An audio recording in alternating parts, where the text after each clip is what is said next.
देश भर के आदिवासियों को नागपुर में आमंत्रित करने के लिए सभी प्रभावशाली सामाजिक कार्यकर्ताओं को आमंत्रित करने के लिए बिरसा ब्रिगेड और आदिवासी विचार मंच के साथियों को हम धन्यवाद देना चाहेंगे। और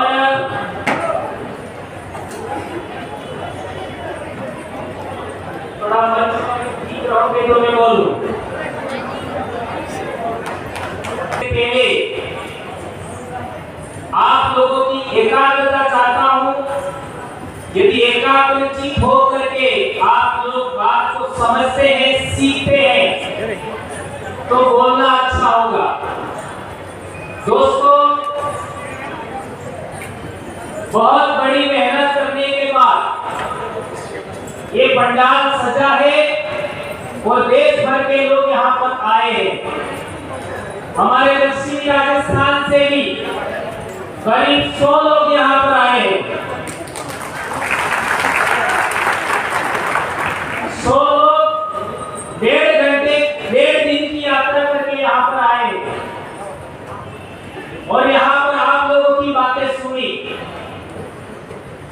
जहां तक बात है पूरे देश में आदिवासियों की समस्याओं को लेकर के, मैं 2002 से समाज में काम कर रहा हूं और मैंने आज तक पाया है कि जहां भी आदिवासियों का सम्मेलन होता है वहां समस्याओं पर ज्यादा चर्चा होती है, लेकिन समस्याओं का कारण क्या है उस पर चर्चा बहुत कम होती है।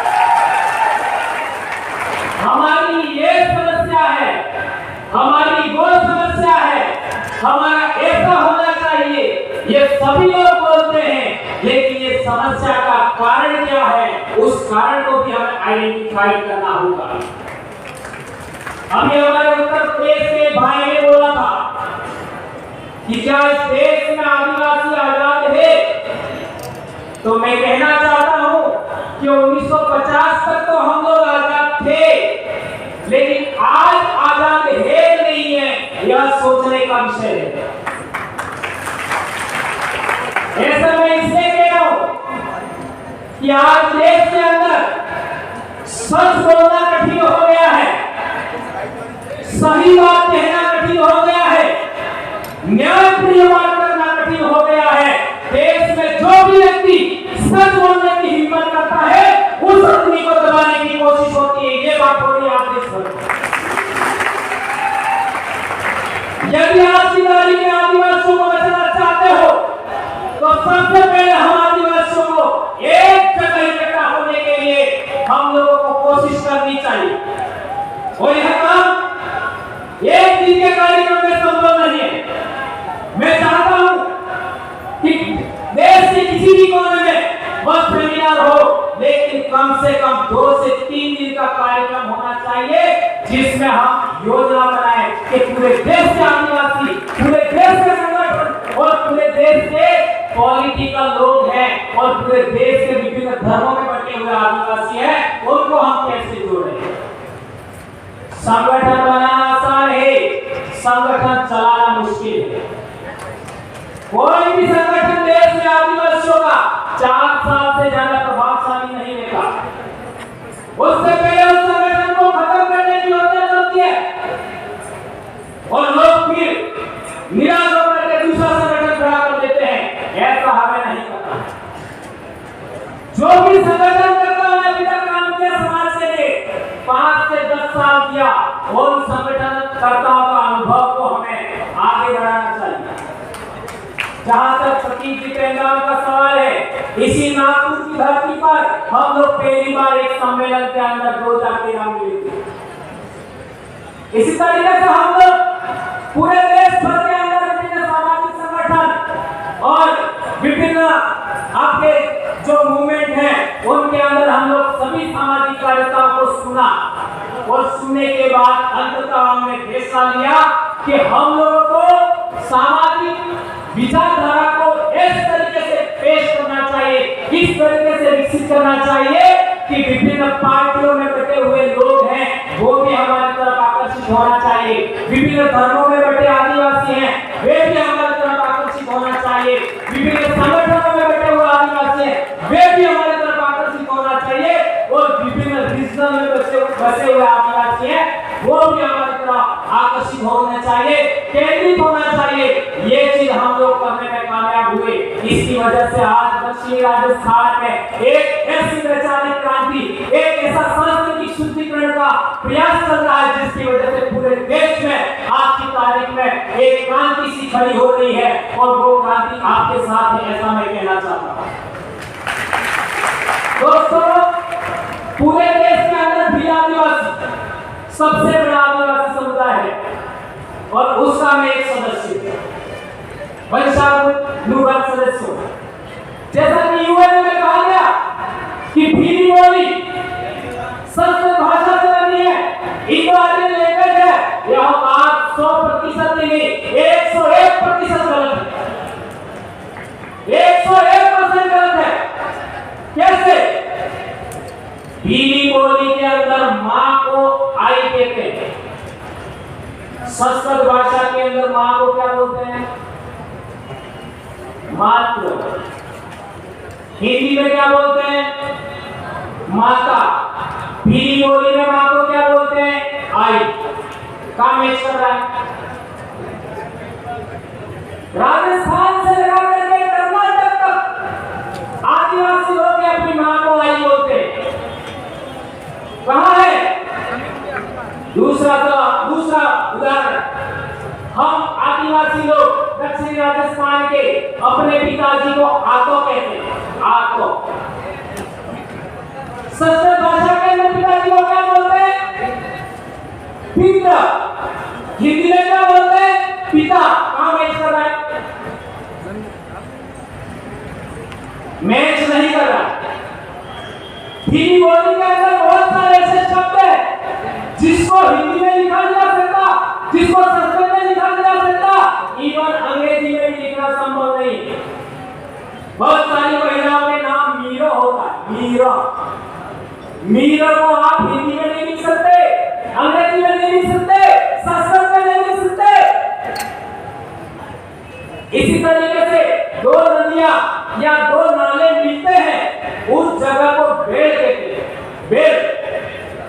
बेल शब्द को आप हिंदी में नहीं लिख सकते, संस्कृत में नहीं लिख सकते, अंग्रेजी में नहीं लिख सकते।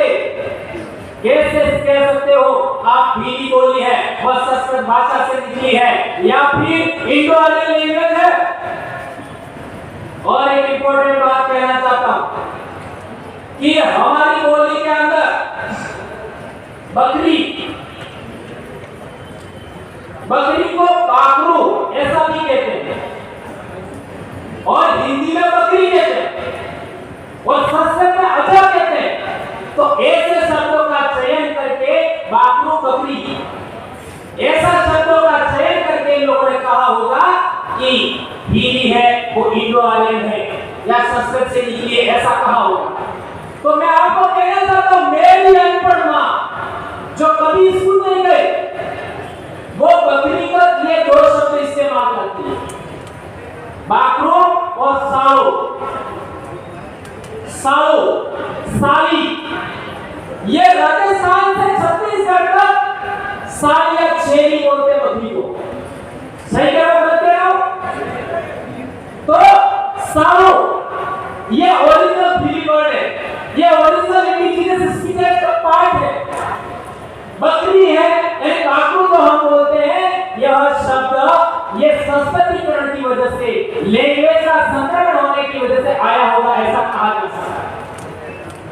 एक और भीली बोली में शब्द है, हम आदिवासी कैसे हैं उसके लिए हमारे वहां एक कहावत सी है, वो आपके सामने में रखना चाहता हूं। आदुआर धूल मूल धड़ी भीड़, ऐसा बोलते हैं। आदुआर का मतलब होता है अनादिकाल से। धूल मूल यानी इस मिट्टी के धनी यानी मालिक, भीड़ ऐसा बोलते हैं। यह हमारे गीतों में मिलता है, यह हमारी कहावतों में मिलता है, यह हमारे जो आपका क्या कहते हैं पूजा के मंत्र होते हैं,